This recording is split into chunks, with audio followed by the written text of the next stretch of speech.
Magandang araw po, welcome po sa aking channel, Nov9 TV. Patalasasan po, meron po ba kayong mga properties na napapabayaan or non-performing assets? Plan nyo ibenta, pero wala kayong oras pagbenta nito. Kung ito'y pagkakatiwala nyo po sa amin, tawag lang po kayo sa aking numero, usap po tayo, gawan ko po ng video for free. Yes, libre po. Wala po kayong babayaran. Tutulungan pa namin kayong mabenta ang inyong property. Kami na po bala sa marketing, sa boosting,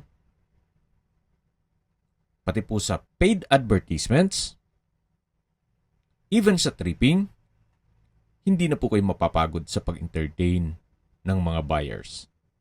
Kami na po bala sa lahat. Tawag lang po kayo.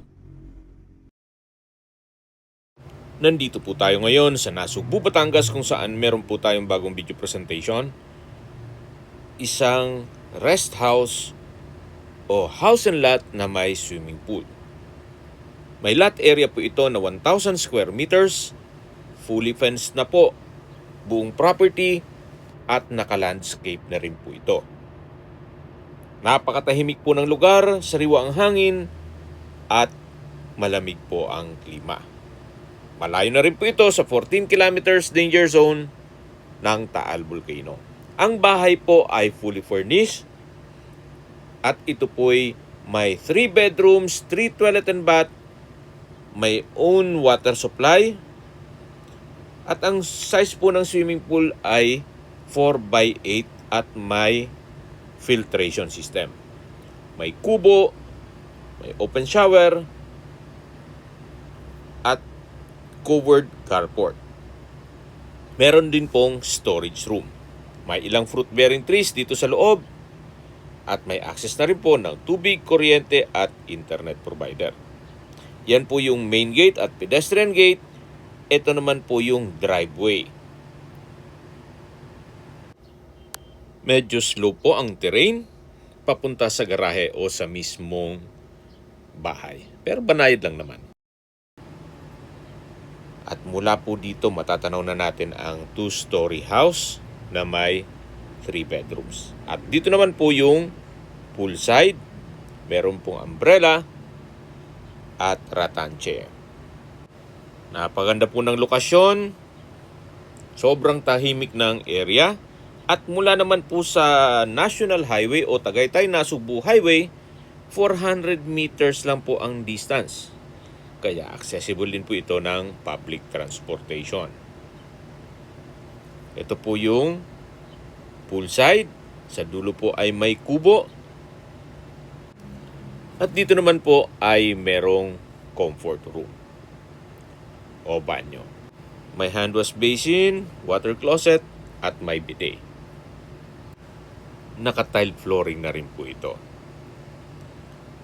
Yan po yung banyo at yan po yung poolside na mayroon pong malaking umbrella at rattan chair.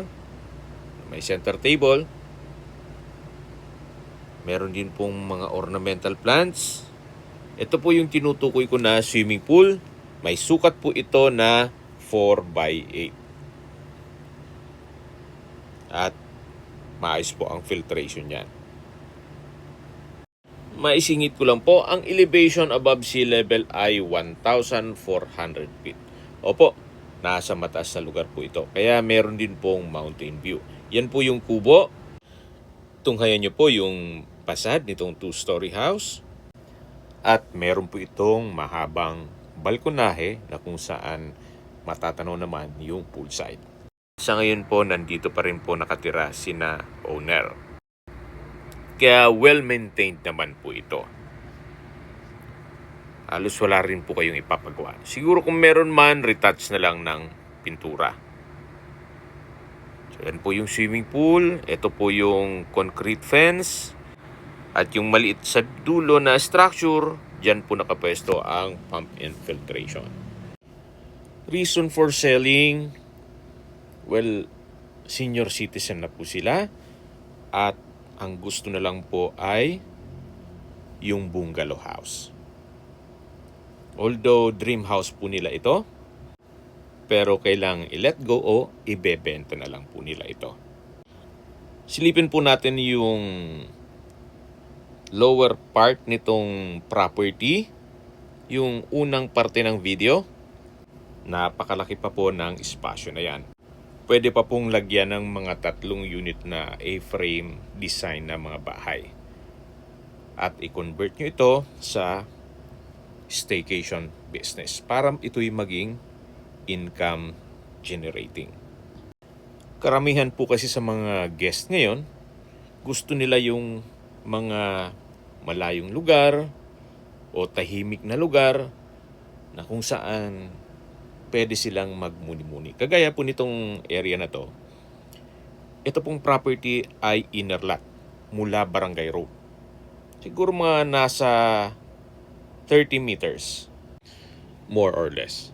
At kung galing naman sa Manila, kahit po mag-bus lang kayo papunta dito sa property, then walking distance lang po mula sa highway.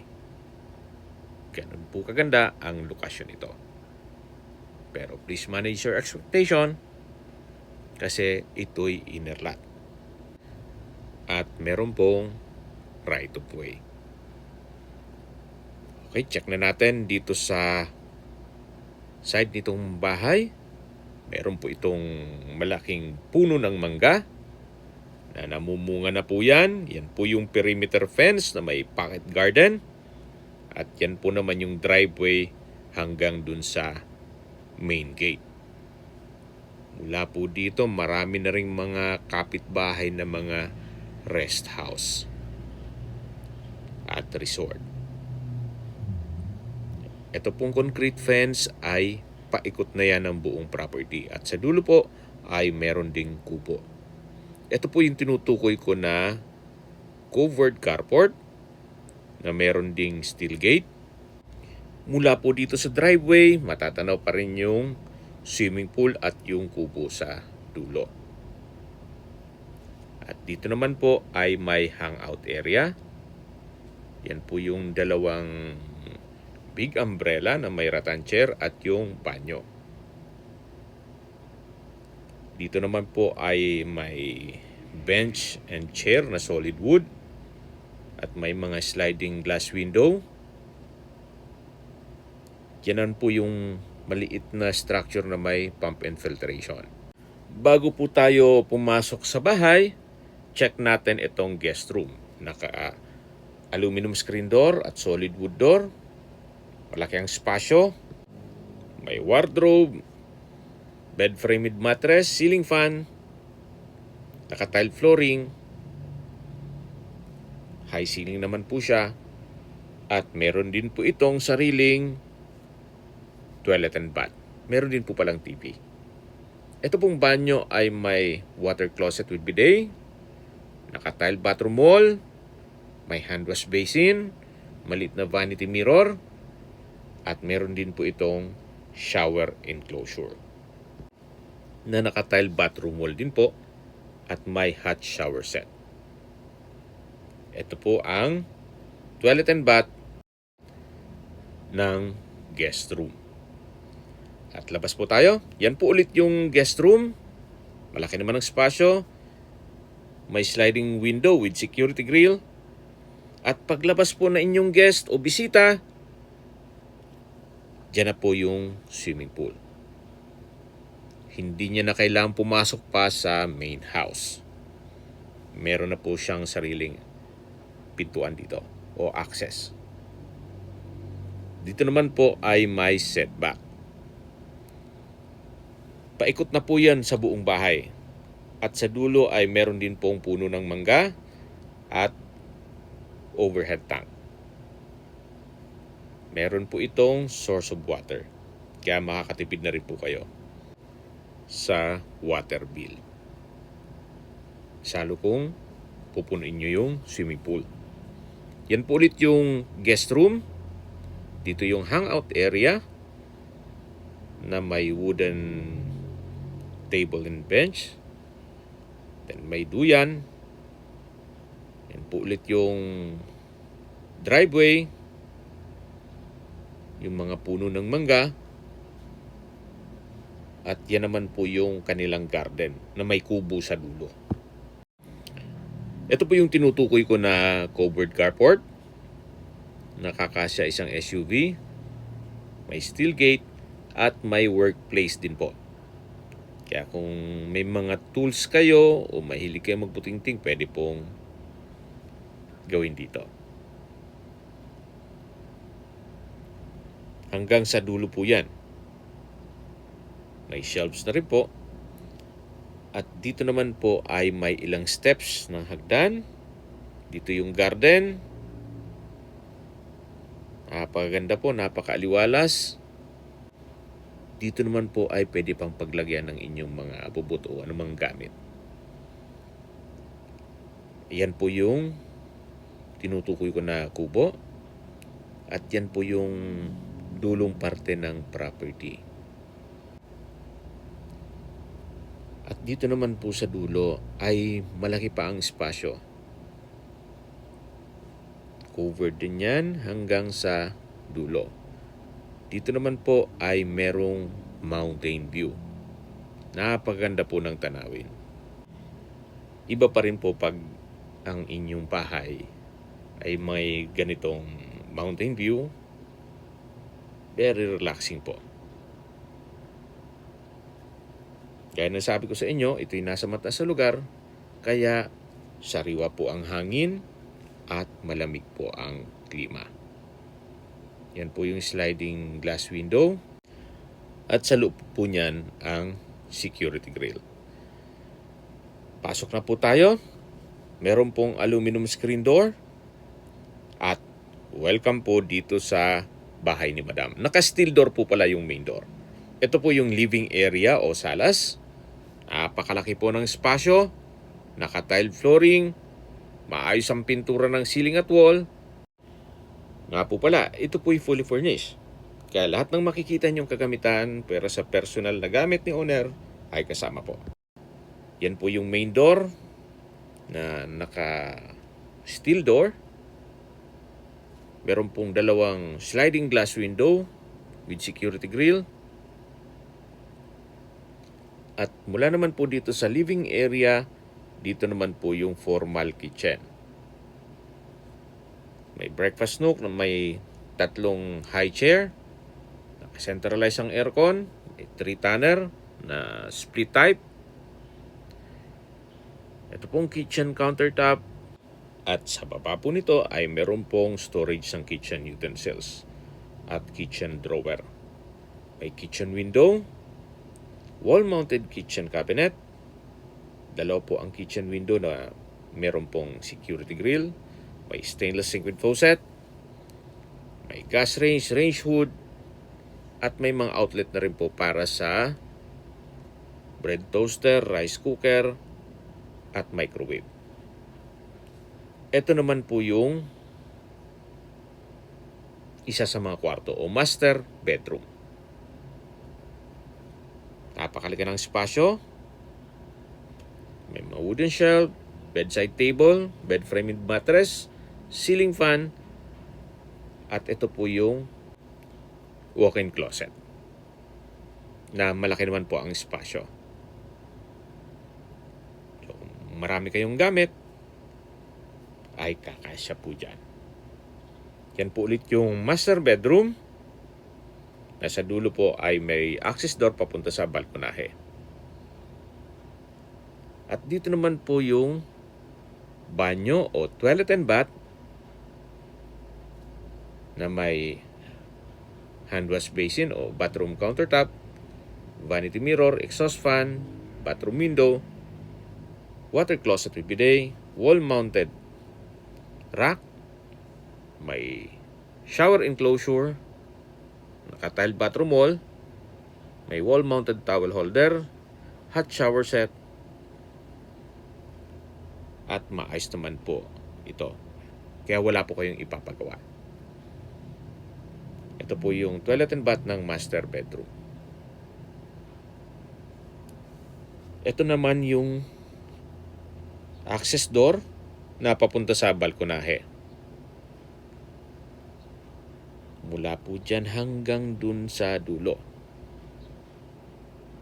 At tanaw nyo naman yung kubo, yung poolside o yung swimming pool na mismo at yung lower part ng property, pati po main gate.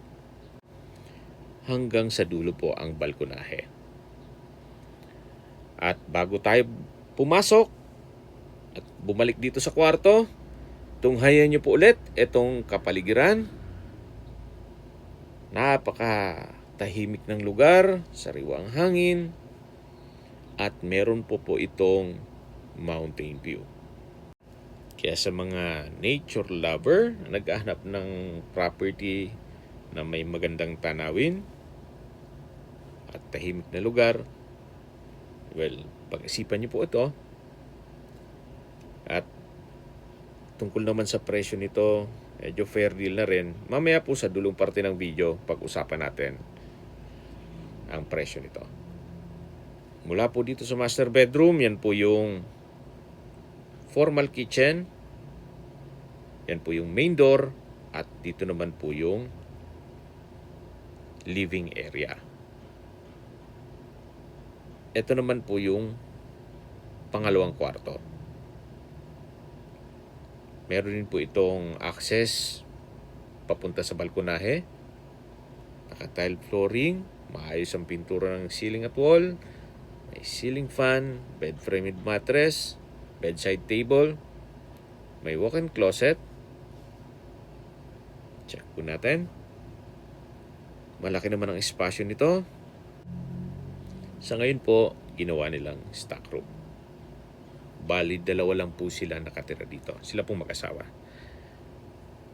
At dito naman po yung banyo.